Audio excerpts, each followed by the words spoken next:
Event Leviathan, issue 4 with Brian Michael Bendis writing, Alex Maleev on the art, of course. You just sit and look pretty, Connor. It's you should be reading. I know you don't like Bendis, Connor, but you should be reading Leviathan. It's You can say that all you like. It's not going to make me read it. As I struggle with my voice. Yeah. So Superman's with the team now, and he's going over what happened with Waller. Yep. And he's describing that he found her, he was listening for her. Actually, I like the little touch here where he mentioned that ever since this Leviathan thing started, he's been listening for keywords. But because everyone's talking about it, it doesn't really mean anything. Like, he can't pick anything out. Which is perfect for spy stuff. Yeah. You know? Well, I think what I liked it is it's the opposite almost of Action Comics where they just don't say anything that he's listening for. This is the opposite. We're going to drown it out with everything. Exactly. Because if everyone's talking about it, then it's not a secret. If it's not a secret, then it has no value. So, yeah. And he basically tries to talk some sense, and you get the vibe. Leviathan's not really a bad guy, but they do want to change the world, and this is the only way they know how to do it, you know?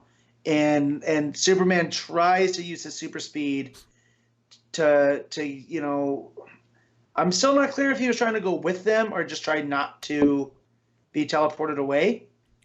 But we see this really cool part where he's using the super speed in that blue teleportation thing. That was just really cool. Yeah, well, the narration boxes kind of turn and skew. And, he's trying to use his speed to keep up, but it doesn't matter. It doesn't work. Right.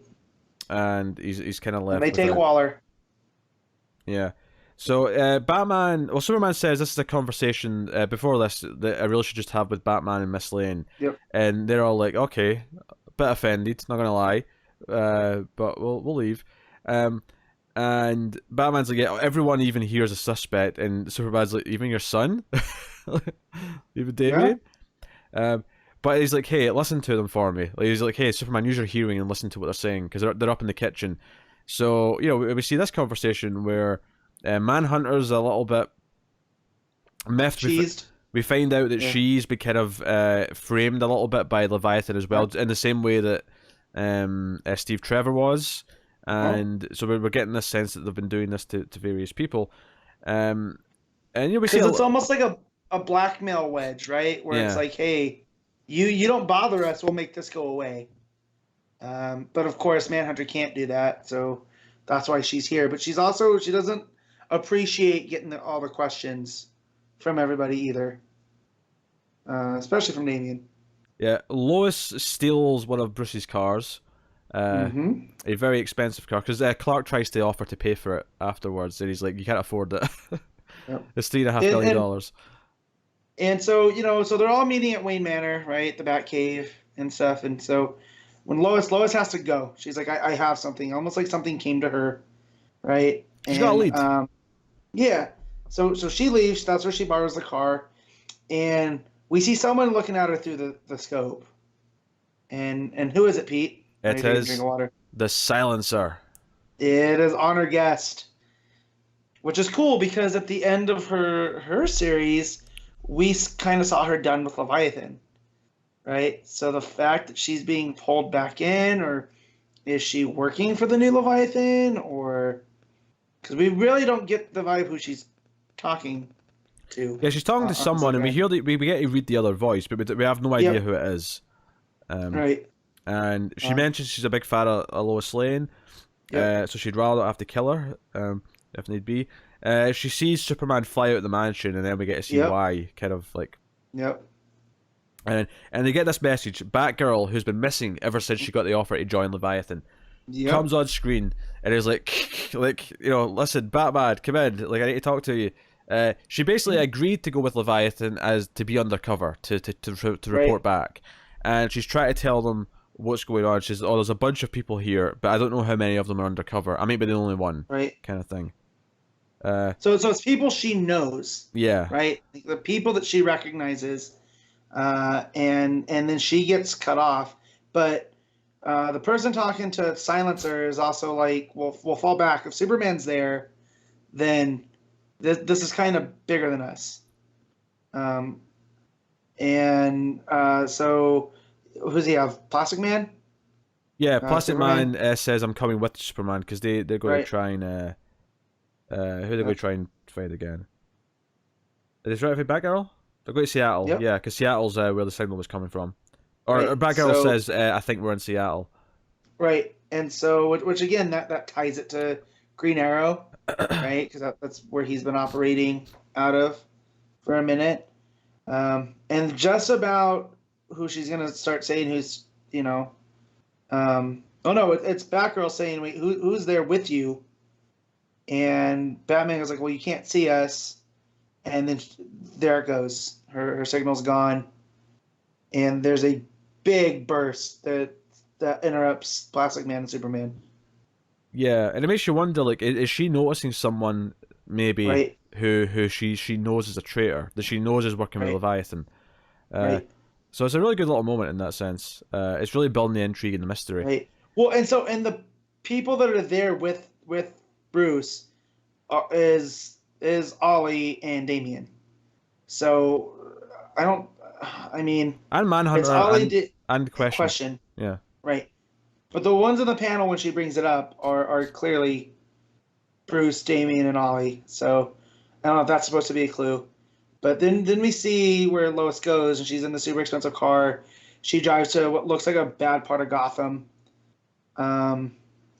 And then she says, "Stay back, Smallville. I got this."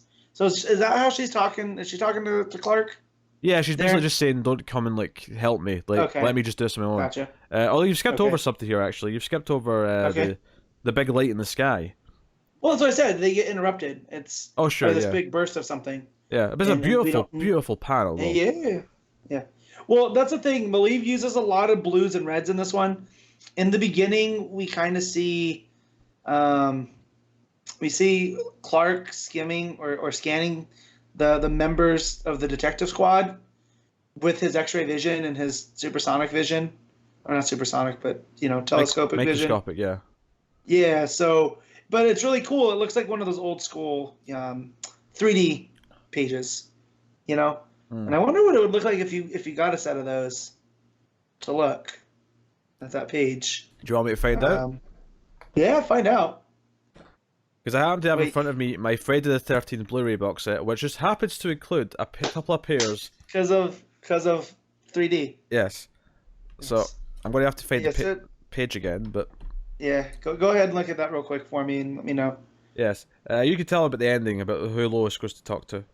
Yeah. So Lois is revealed, super seedy part of Gotham, and she's getting questioned if you've been followed. She's like, the car has a tracker. A lot of people know where I am, and the person she's talking to goes, somebody's lost the trust, and they start questioning her if they have anything, and Lois is like, no, and they're like, well, even Batman, and Lois is like, well, do you have anything? He's like, we do, and you turn the page, and it's a counter group of detectives, right, made up of Renee Montoya, in her full question garb, Deathstroke, Zatanna, Harvey Bullock, John Constantine, and then the biggest surprise of this for me, and now, Bendis has now ingratiated himself to me since he's come over to DC. You have Ralph Dibny, the elongated man, who, from the beginning, I go, wait, there's a detective team, and you don't have Ralph? Here he is, issue 4. And it says next, the other detectives. So Lois is running her own counter intelligence, knowing that Batman's team could be compromised. So she needs to run a team of people that only she trusts, which is a very Batman move, right? Oh, you think yeah. about it. So Pete, do they come in? I mean, that's a nice look. Thank you. So it's very trippy because it's Yeah. very layered. So you've got this kind of effect of like a bigger head kind of coming at you as the one below is behind it. Nice. It's interesting. But yes, that's all. That's all. Okay. So you don't get too many. You don't get a 3D effect on there, do you? Not really, no. Okay. It's more just really seizure inducing. Okay. What about that page where he's in the where Superman's in the? I don't want to give you a seizure, mind you, but I got to know. All right. The curious to me where he escapes the the boom, the teleport. It does give because it's a lot of blues and reds because it's Superman. Yeah. There is kind of an effect. It's interesting. Nice. Anyway, It's cool. Anyway, Yeah. take these off before But yeah, so that do you have thoughts on the the other detectives, we'll call them? It's an interesting twist. I'm intrigued to see how he sort of incorporates these characters and like what have they found out that contradicts our main team? What have they Outside of Zatanna and Montoya, they're all kind of anti-heroes, right? Although not traditionally Ralph, but who knows in this, because we really haven't had any Ralph for a very long time in DC Comics. But if he's like the Flash TV show version, he's very much an anti-hero, you know, kind of, I don't want to say anti-hero, but he's, I don't know. Well, what's the better term? Rogue? Yeah, I guess. Like, he's not the best guy. He's not the most savory guy, you know, but he has a good heart. But yeah, outside of Zatanna and Montoya, you got Deathstroke. So with Deathstroke, is this a new Deathstroke? Is this, you know, doesn't look like Rose, who's the only other person to really wear a similar costume? Is it Slade? Because that solicit made it sound like Deathstroke's fighting himself. So is this a different version? And then, of course, Constantine and Zatanna. Definitely the magic side of things, where it looks like it doesn't really clear Leviathan and magic stuff because we know they took out Shade. That was a big part of Gotham City Monsters. Frankenstein talking about that. So yeah, this is a nice swerve. When I started reading this, I was like, "Huh, we're halfway done now. This is the 6th issue, right? We're at the halfway point. And this just took it in a whole other direction." So and it's a bit of a broken record here, but the art is so good. All the stuff with this, like you're looking at the characters as they're looking up at the back computer, and there's like all the like the computer sort of like light hitting their face, so you can see the lines of the text and all that sort of going down them. It just gives it this feel, gives it this dark, shadowy espionage feel, which is really cool. Yeah, it's real good. This might be my favorite book DC's putting out right now. And I know technically it's an event, it's a mini, it's whatever, but it's really good. Like this makes me feel like when I got into comics again, you know, like everything feels new and fresh, and I just don't know if I'm putting the cynicism away while I'm reading this one, but it's got the twists and turns. I don't know what's coming, so. All right, we should probably rate it. What are you giving it, Matt? It was a 9.5. Oof. I was gonna give it a straight 9, but I'll respect your 9.5.